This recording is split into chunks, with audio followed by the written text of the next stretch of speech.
Hey guys, welcome back to All Things Knives. It's your host Fletcher, and today we're going to be doing our top 10 fishing knives. So what I have here is I have 5 premium options, and then I have above here, it's just not showing up on the camera, 5 budget options. So we'll do the premium first and then the budget, and I tried to keep the budget sub 100. Most of mine are actually going to be sub $75, $80 for you guys, and then I have some even sub $40 options. All right, let's get started. The Bug Out is going to make for an excellent fishing knife, that drop point style. The S30V and FRN handles are actually going to be even better because you'll reduce your chances of corrosion. With FRN, actually, really any of the handle materials they do aren't going to be really reactive. The only thing to worry about is going to be the washers and the liners in here. So when I'm talking fishing, I'm mainly talking like freshwater fishing. If you're doing saltwater fishing, check out Spyderco Salt series. So S90V blade's going to hold a killer edge. It's going to allow you to get through plenty of fish. It's going to be plenty of corrosion resistant. And the handles on this actually have really good ergos for that. That drop point there, I'm mainly a trout fisherman, so when you gut your fish, that belly is really nice for getting up there. And it's nice and light in the pocket. I do know that or at least I've heard that the locking mechanisms on these are actually titanium. So you won't have to worry about your lock rusting. And really, if you just dry everything off and keep your knife oiled, for any of these knives, they should be fine. But the Bug Out's going to be great because it's a no-nonsense drop point style. The mini Bug Out is also one you could throw in here because it's nice and small. If you end up getting wet or anything like that, it's a nice lightweight knife that is made out of, it's not like a steel frame lock or anything like that. So it's going to be pretty corrosion free, nice lightweight. It's just a little bit shorter, and that'd kill at gutting fish. All right, so nice lightweight addition to your fishing kit. That's why the Bug Out's on this list. The Chris Reeve Sebenza. You could go small or large on this one. S45VN is going to hold a good edge, very corrosion resistant. It's tough too, so if you hit any bones or you got to cut your line, you're going to do just fine. I actually did use this on a fishing trip, and it killed it. Did phenomenal. I didn't worry about it being in the water when I was done. I just went like that in the water, washed it off. It was good to go because it's titanium and stainless steel, so I wasn't really worried about it. The belly and the tip are very nice. And the hollow grind actually is really, really good. You'll see I got some more knives with hollow grinds on here because they're really good for skinning. Next, the Griptilian and 154 cm. Took this on a fishing trip, and it did really well. 154 cm. I actually dropped my knife, chipped it out, but the knife still performed so well. Wow. I think I cleaned two fish. Yeah, I caught 2 trout that day and cleaned them. It did an amazing job. Most of these are going to be drop points because that's what you want. They got good cutting power. And the Griptilian's on the cheaper side for a premium knife. It's going to be nice and tough. Polymer handles, it's going to be lightweight in your pocket. But actually what I really liked is when my hands got all slippery, the texturing on here and the jimping here actually made it so I could still have full control over the knife. 154 cm is going to be easy to sharpen too, and it takes a killer edge. It's a great fishing knife.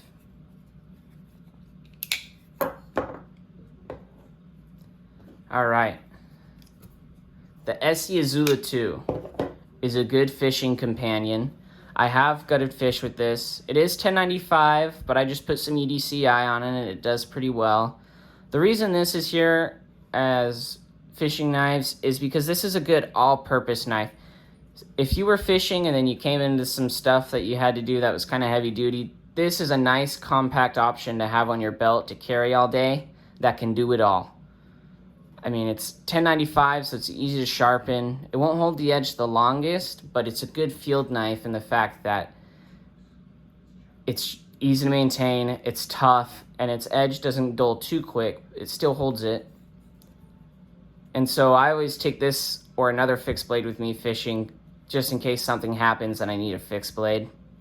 or say I need, I don't know, say I get lost or anything like that. That's why I always bring something like this, and that's why it's a must for my fishing kit.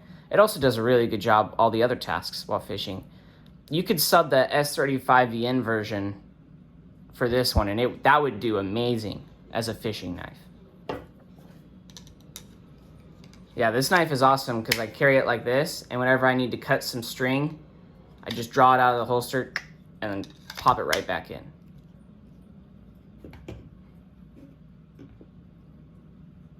All right, my Para 3. The Para 3 is a phenomenal fishing knife because the choil allows you a ton of control with the tip while you're gutting.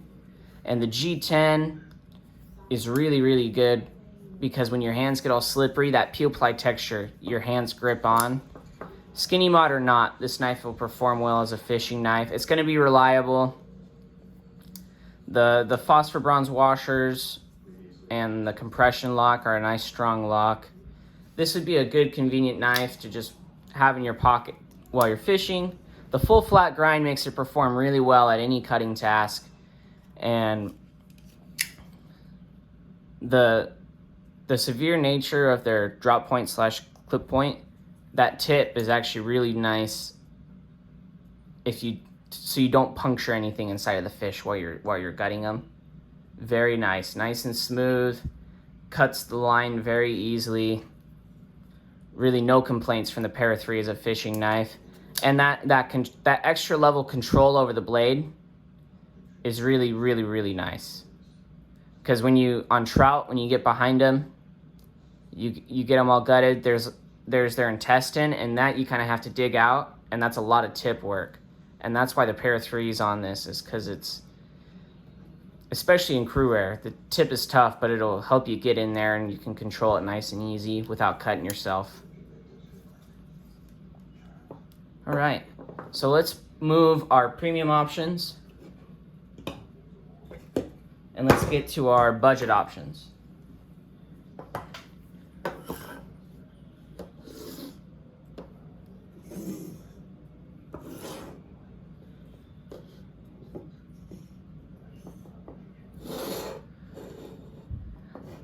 All right, let's mix it up and we'll start on this end. So this is the Kershaw Link in 20 CV. And they're aluminum handles. This one is assisted. It's actually pretty good. The belly on this knife would make for a good fishing knife, and the aluminum handles, they might get a little slippery, but the ergonomics on this are pretty nice.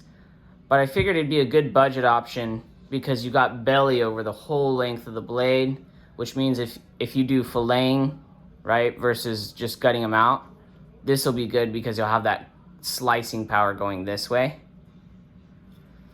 That and if you're not as experienced at flipping a knife out, the assisted will be good for if your hands are busy. Cut the twine, put it away back in your pocket. Deep carry clip. You could add a lanyard too. The anodized aluminum is going to be pretty tough, and 20 CV is super corrosion resistant as well, which makes it a great fishing knife. All right, let's put this one back.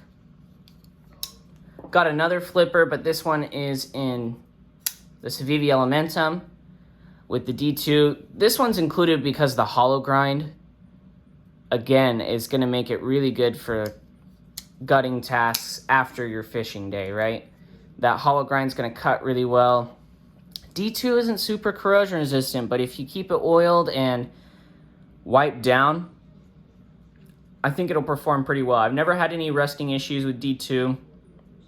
All my D2s performed really well.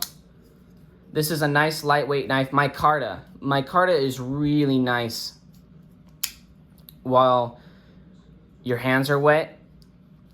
It does tend to swell in water, or it can, but it keeps its grip. I found that when my hands were all bloody or slimy, gutting fish isn't exactly clean work. The grip on Micarta stays right where it needs to be. There is a choil up here too, so those fine tip work. And D2 is pretty tough, but it is, if you know what you're doing, it's pretty easy to maintain. Just bring a strop. That way if you're having to go through a lot of fish, this will do a good job too because of the hollow grind. And $50 mark, so it's a budget knife. If you just want something you can beat up, pretty good. Although do keep your pivot oiled so that the D2 in here doesn't rust. Bearings will get grime in there, so just make sure you know how to maintain your knife. The Rat 2, phenomenal fishing knife. Sorry, this is the Rat 1 and the Rat 2. Phenomenal fishing knives. They're under the $40 mark if you know where to get them. AUS 8, super easy to maintain. Takes a killer edge, drop point, really good ergos. You could even use that as a choil. I'm going to say that the Rat 2 would even be a better fishing knife because that small blade's going to be easier to use. But if you have larger hands, the Rat 1, great all-purpose knife while you're outdoors, not even just while you're fishing. And if something happens to it, pretty easy to replace too. So this would be a good just outdoor beater knife, good user, phenomenal.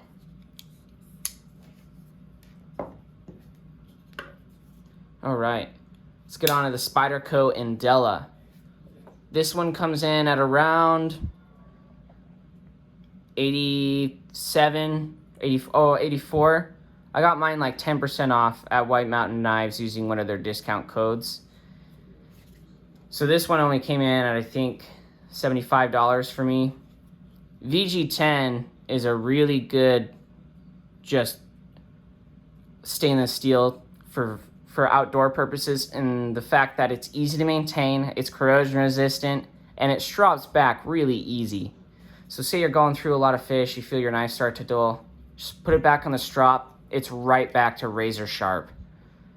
And it's very corrosion resistant. They use this a lot in cutlery, for like kitchen knives cutlery, for a reason. It performs well, backlock too, plenty of strength, super simple, FRN. The bidirectional FRN is really going to grip you too while you're gutting. You can really get a good grip there. Lots of belly on the blade. You could sub the Delica and Endura in here as well. They're good budget picks for an outdoor knife. And the fact that the steel is easy to maintain, it's corrosion resistant. This knife will do everything you need of it. Also got a lanyard hole, so if you like carrying with a lanyard, keeping some paracord on you, you can do it that way. Spidey hole allows for easy open. Their backlocks are actually pretty easy to close. You just fold the ricasso on your finger. This would be a great outdoor knife, and the fact that it's easy to maintain will hold its edge longer than the AUS 8, and it's just almost as easy to maintain as well. This one is an Asher Knives Nomad frame lock in the S35VN. Asher Knives, they make a good product. This comes in at $75. You're getting G10, a stainless steel frame lock, deep carry pocket clip, and S35VN. That's pretty good. This would be a good fishing knife in the fact that his edge geometry that he does on his knives is actually very good. It's very thin, full saber grind, but it's a very tall saber grind. And the S35VN would be a good option because it's tough and it's going to be a little easier to sharpen than some of your other S30V family of steels. The G10 is going to be nice for while you're fishing. I just figured this would be a good substitute for a bug out style of knife at a lower price point. The stainless steel frame lock, I did have to clean it the other night, but it's pretty easy to do. And then once you put some oil in here, it performs really well. The bearings are really nice action, but it just comes down to that drop point with the G10 would make it a heck of a fishing knife. It's pretty lightweight too, in deep carry pocket clip, meaning you can fit some other stuff in your pocket and it won't get in the way. And this is a $75 knife too, so just use the heck out of it until it's no good and get another one. The guy at Asher Knives, he's a pretty good guy too, super friendly. Definitely check his stuff out. He's got one of these in full tie and M390 coming out soon. That would be an even better fishing knife because titanium won't rust. Just phenomenal. Thanks for watching, guys. Please like, comment, and share below. And subscribe if you're not subscribed, but comment what your favorite fishing knives are, whether they're high-end, premium. Tell me what you use when you're out and about. And don't forget to join the 100 subscribers giveaway as well. That'll be going for another 6 more days, and then we'll close that off and do some drawings. I got 3 prizes I'm going to give away. So don't forget to enter that. You do need to be subscribed and comment on the video prior to this one. But as always, thanks for watching, guys. Stay sharp.